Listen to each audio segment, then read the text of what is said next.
سلام دوستان، عرفان فلیمر هستم. این فکر کنم سومین ویدیوم بشه که دارم تو کانالم میذارم و کانال من تازه شروع به کار کرده. یه ویدیوی دیگه قبل از این گذاشته بودم که اونجا کامل خودم معرفی کردم که برای بازی کال آف دیوتی 1 بود، مودرن وارفر 1، که متاسفانه تو آپلودش به مشکل خورده و فکر کنم که قسمت اینجوری بوده که اولین ویدیویی که با صدای من در واقع واکتورو میشه از بازی پرنس آف پرشیا جدید باشه که بسیار براش هیجان زدم. و البته من زمانی که دارم اینو رکورد میگیرم تقریبا فکر کنم یکی دو روزی است که بازی منتشر شده و قصد داشتم که ورژن دموشو قبل از این در واقع واکتورو کنم که فرصت نشد.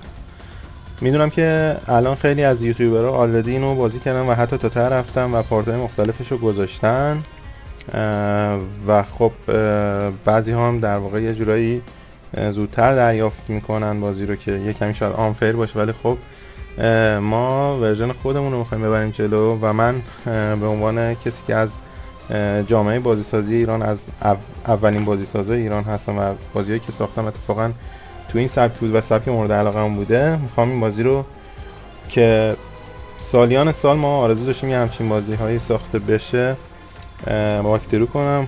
امیدوارم خوشتون بیاد. اگر که در واقع خوب باشه فیدبکش، ما این کار رو ادامه میدیم.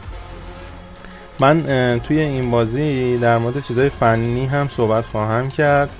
خب همه میدونین یکی از بزرگترین ویژگی‌های این بازی اینه که در حال حاضر اومدن روش صدای فارسی، و اولین بازیه که با به شکل آفیشیال و رسمی با صدای فارسی، زیرنویس فارسی و دوبله فارسی خیلی حرفه‌ای، نه اینکه مثلا اینو بدنش مثلا گوگل پلی براشون، مثلا نمیدونم بخش میگم گوگل پلی، هوش مصنوعی گوگل یا یه همچین چیزی براشون در واقع فارسی صحبت بکنه، نه، این کاملا دوبله فارسی حرفه‌ای شده. ما سالیان سالی در واقع کار کردیم تا یه همچین چیزی رو تو ایران بسازیم و به اعتقاد شخصی من ما فرصتش کاملا داشتیم و یکی از آخرین بازیایی که خود من توش کار کردم بازی آریو هستش که هنوز پابلیش نشد و شباهت‌های عجیب به این بازی داره، هرچند که خب تو سطح پایین‌تر، و من معتقدم که ما این کارو میتونستیم تو ایران بسازیم اگه یه سری چیزا خوب پیش میرفت و خب پیش نرفته و حالا هم امکانش وجود داره، ولی نه با این سیستم فعلی که هستش، چون ساختن همچین چیزایی به سرمایه گذاری و برنامه‌ریزی نیاز داره که الان در حال حاضر با توجه به وضعیت جهانی ما امکان پذیر نیست. خب من میخوام برم سر خود بازی فنیشو. الان من نمیدونم که این بازی با چه انجینی کار شده، حالا باید در موردش تحقیق کنم. شاید با انجین یونیتی باشه، ولی بعد برم ببینم که با چه انجینی کار شده.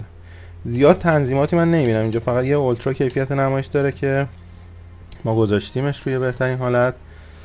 اینجا در واقع حالت آنتی آلایزینگش هستش که SMAA یه تکنیک پیشرفته تریه، ولی خب کنتره، ما حالا رو اون میذاریم. تنظیمات زبانم که فارسیه. در مورد این بازی، خب بازی با سابقه و یکی از بازی مورد علاقه خود من هست. بعد بگم که داستاناش همیشه در مورد داستانهای ایرانی بوده و این نسخه به خصوص اون چیزایی که ما از قبل ازش دیدیم اینه که ظاهرا داستانش خیلی ایرانیه. خب زیرنویس و صدای ایرانی هم بهش خیلی کمک کرده. بازیه که جزو بازی‌های مثلا تریپل ای درجه یک کمپانی نیستش، چون اصلا $10 هم قیمتش از بازی‌های در واقع تریپل ای رسمی کمتره، ولی خب جزو بزرگا محسوب میشه. احتمالاً فروش خوبی هم داشته باشه چون یه عنوان بزرگی رو داره یدک میکشه. کاراکتر اصلیش، حالا اون چیزی که من تا الان تو دموها دیدم، یه خورده فاصله داره از اون چهره ایرانی، ولی خب کلیت بقیه داستان به نظر خوبه. حالا بریم ببینیم که چجوریه. من سعی میکنم که تو خود بازی جایی که دیالوگ هست کمتر صحبت کنم. خب اینجا بازی جدید رو ما انتخاب میکنیم. هدایت شده رو من ترجیح میدم که خیلی وقت اون نگیره. یه حالت میدلش فکر میکنم همین جنگجو باشه. واقعا این که من اولین بار دیدم این بازی فارسی یه جورایی اشک تو چشام جمع شد و چیزی که سالیان سال ما دنبالش بودیم. دستشون درد نکنه، واقعا باید حمایت کنن بچه‌ها همه این نسخه رو، تا جایی که اونایی که براشون امکانش هست ورژن رسمیشو بخرن و به این ترتیب ما حمایتمون از یوبی سافت به خاطر این حرکتش نشون بدیم. 3 دهه بدون باران سپری شده بود. دشت‌های حاصلخیز پارس دیگر همانند کویر نمکین لوط نابارور شده بودند. داستان خیلی ایرانیه. چند تیر از تخت جمشید پرتاب شد. سرزمین پارس توسط کوشانیان، جنگجویان خونخوار شرقی، مورد حمله قرار گرفته بود.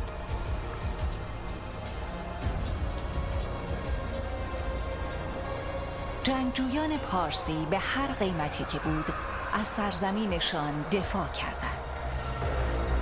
فونتش هم جالبه، اینکه راست به چپ و داره درست می‌نویسه، چون تو اینجینا این خودش پیاده‌سازیش خود سخته از نظر فنی. اردشیر قهرمانانه مقاومت کرد، ولی نیروهایش یکی پس از دیگری بر زمین افتادند. آناهیتا آخرین جنگجویانش را به زمین نبرد خواند. استفاده از اسامی ایرانی مثل اردشیر و اینا خیلی خوبه. کویر لوتو که اشاره داره واقعا مثلا میگم خیلی پیروزی برای یوویشکا سردار کوشانی امری قطعی بود.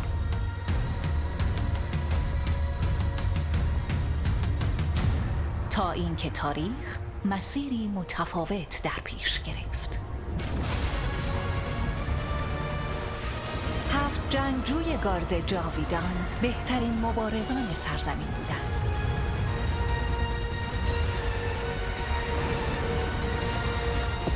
یکی از آنها قرار بود شگفتی ساز شود.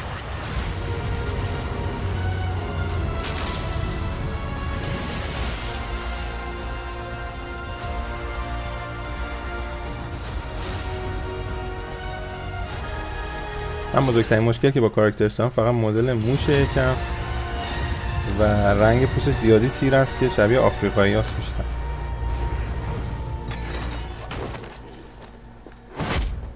گارد جاویدان به پیش. خب آناهیتا،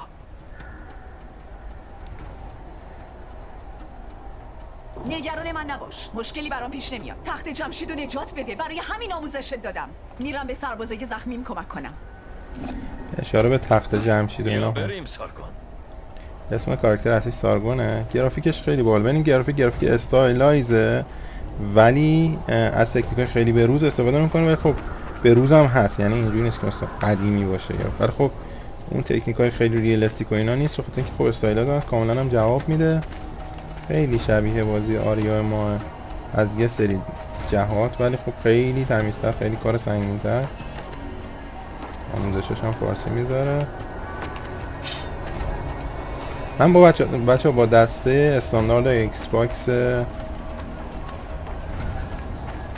در واقع تحت ویندوز دارم بازی میکنم. خیلی گرافیکم نرمه تا اینجا، خیلی عالیه. سخت افزار من در حال حاضر یه دونه کارت 3060 که باهاش خیلی خوب داره بازی میشه. البته بقیه سخت افزارم خیلی قویه. این سو خوردنش هم باشه. این طلا رو ببین، این مثلا یه سری شیدرایی که روش استفاده شده خیلی قشنگ. آها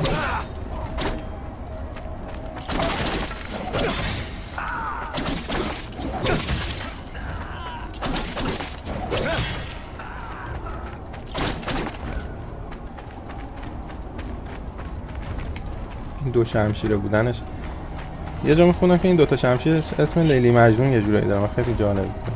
بچه اینجا نگاه کنم، مثلا گرافیکو خیلی ساده برگزار شده ولی در این حال قشنگ و وال جامپ هم داریم.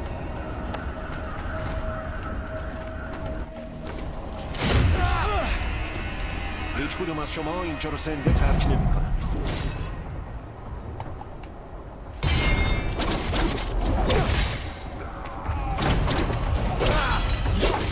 یا اینکه من زنده ترک نمی‌کنم اینجا دیگه که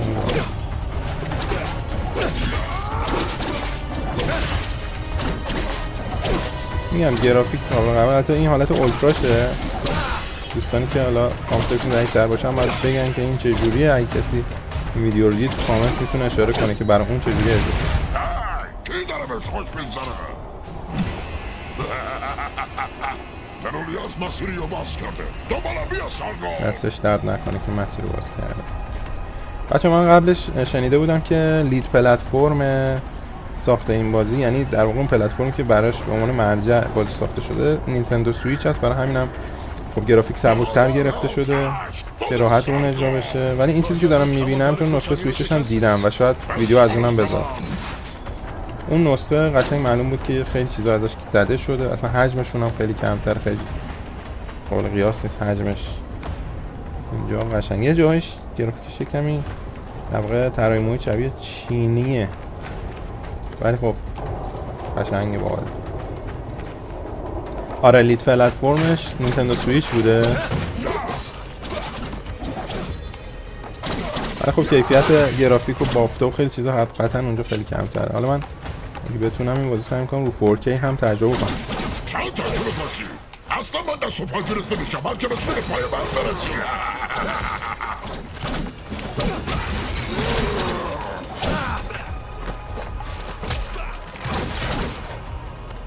اینجا برم برم اینه.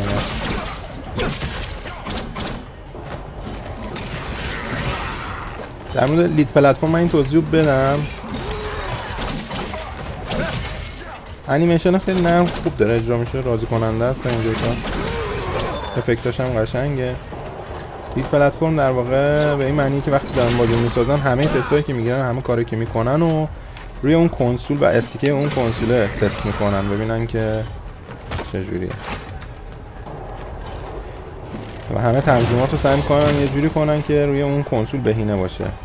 بهترین معنی لید پلتفرم بازی آنچارتد هست مثلا، یا گاد آف وار روی پلی استیشن، اون به معنی واقعی لید پلتفرم. اینجا به نظر من لید پلتفرم خیلی نمیشده به سویچ بگی، احتمالا فقط اپتیمایز شده که سویچ رو بتونه اجرا کنه سخت افزار ضعیف‌ترش،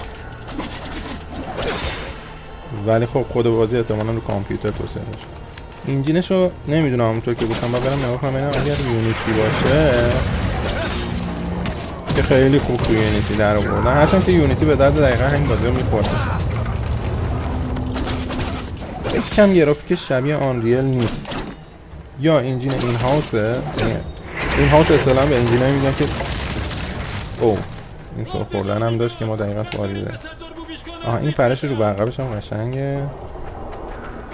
بله این هاوس به انجینایی گفته میشه که توسط خود اون کمپانی ساخته شده و فقط داخلی استفاده میشه.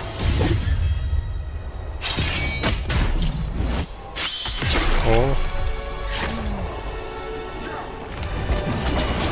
این که از کنار میپرن تو چیز هم خیلی خوبه، ولی خب بازی کاملا کودیه، یعنی روی یه خط ثابت داره و این خوبم هست، چیزی که ما تو آریو باید در واقع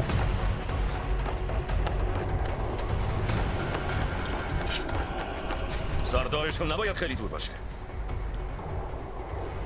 بذار من حلش کنم. اینو بگیر، ممکنه لازمت بشه. بهم جون داد معجون. خب اینجا قراره که یه باس فایت داشته باشیم.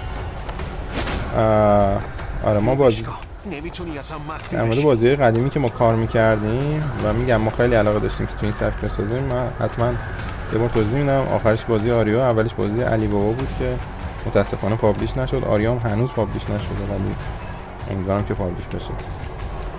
میگه که ضربه رو نگه دار. آها اوه. چرا زودتر من نمیتونستم این کارو.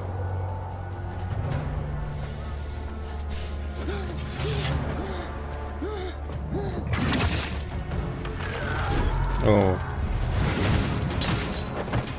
باز خشن نامرد اومد که به هیچ کی رحم نمیکنه. چطور شبری؟ زندگیت همینجا تموم میشه. نه که اول تو رو بکشم. من نفهم راشاباری یا ساراگون رو برم. اوه میتونم از زیرش. اوه اوه اوه اتک بدی خوردم. فکر کنم این سوپر اتک ها رو من باید جا خالی بدم حتما.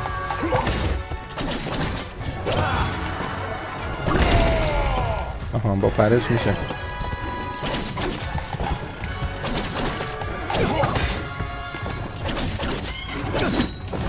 اوه این بد خوردم. این باید حواسم باشه که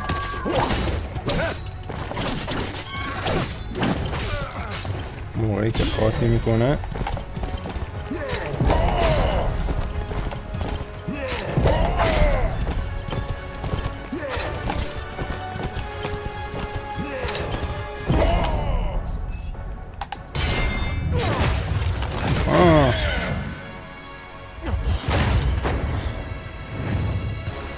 این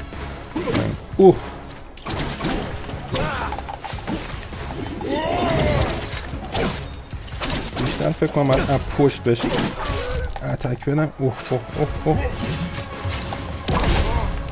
دیگه مجبورم که این خون رو مصرف کنم.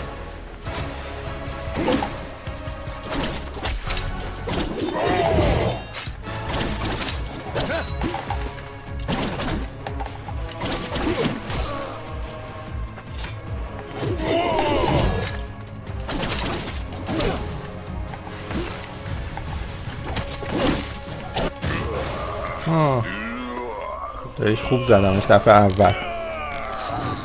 بالاخره گیمری گفتن.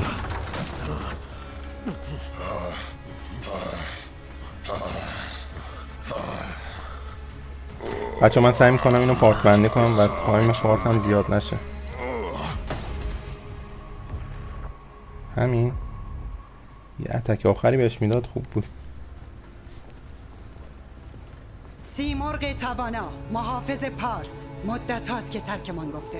اگر دشمنان ما بخواهند سوء استفاده کنند به زودی خواهند فهمید که شجاعترین جنگجویان این سرزمین عامل نابودیشان خواهند شد. ما همینجور جنگو بردیم. آها من اینجا قشنگ تفاوت رو تو این صحنه احساس میکنم که چون نینتندو سویچش هم این تا اینجاشو بازی کردم. 30 سال پیش اون گرافیک سیف داره. مقدس سیمرغ شانه‌ام را نوازش کرد. این گونه اعتمادش را به من برای هدایت مردم نشان داد. امروز من تومیریس، ملکه پارس، دلاوری و وفاداری شما را تحسین میکنم گارد جاویدان. آفرین. بهرام، تو و نیروهایت بار دیگر سرزمینمان را نجات داده اید. غسان شاهزاده پارس. جلوتر بیا سرگان. آها شاهزاده پس این کاراکتر هستن. آوازه تو در گوشه گوشه تخت البته دید که خودش هم تو بازی هست یا نه. آرتش خدای قشنگ اون طرح سیمرغ پشتش. این همایل کلا آرت سلطنتی را به استایلش قشنگ. نشانه آرت قدردانی از ما مدل تخت جمشیدی که گذاشتن کنارش این پرنده. سارگان، راشابار، باد سیاهی که همه چیز رو در مسیرش نابود میکنه. این خود شاهزاده است. در اصل این پرنس من آخر. این لقب انتخاب نکردم. نگران نباش، من اصلا اهمیتی به اینجور خرافات نمیدم. باد با خودش دانه های خرمنهای آینده رو هم میاره. واقعا از دیدن تو خیلی خوشحالم سارگان. ممنونم شاهزاده غسان. بیا القاب رسمی رو کنار بذاریم و در شرایطی کمتر رسمی با هم آشنا بشیم. من میگه چطوری داداش؟ هر طور تو بخوای غسان. هم سریع داداشی شد. همایل سلطنت. آها راستی من این نسخه که گرفتم نسخه دلوکس هست و اون قرار بود که اون در واقع اوتفیت یا اون لباس پرنس آف پرشیا و ویدین رو داشته باشه. ما این پیروزی رو به تو مدیونیم راشابار. بچه ببینید که صدا گذاری خیلی حرفه‌ای و خیلی عالیه. واقعا حس عجیبی داره که بازی فارسی من بازی این کنی. داستان باور ندارم. نگهبان به آهسته ترین تنفس هم گوش میده. با چشم خودم دیدم. این تنها چیزیه که برام ارزش هر موقع یه ادعای اینجوری میشه بعدش گندی در این درباره صحنش قشنگه. چه حالت ریت ریسینگ هم کفش افتاده. نمیدونم ریت ریسینگ یا شبیه سازی که زنده باد حکومت تومیریس. همین خیلی تاثیرگذار. خب من بچه ها احتمالا اینجا قطع کنم دوباره بگیرم چون میخوام پارتام طولانی نشه. اسم تو برای سرزمین پارس امید و برای دشمنانش ترس میاره. شاید. منم نخواستم شاهزاده باشم ولی سرنوشت مقدر شده و من باید قبولش کنم. اوکی.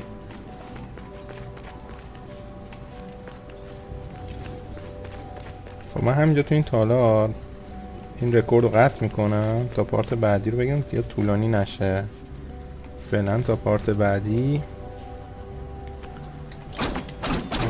فعلا سلاح هم میتونم، ولی خب اونا تو ساید داستانن. این حرکت های جانگولری رو ما انجام میدیم. گرافیک الان خیلی اسمود و خوبه. خب فعلا بچه ها تا پارت بعدیش امیدوارم که خوشتون بیاد، نظراتتون رو به من بگین و لایک و سابسکرایب کنین. مرسی.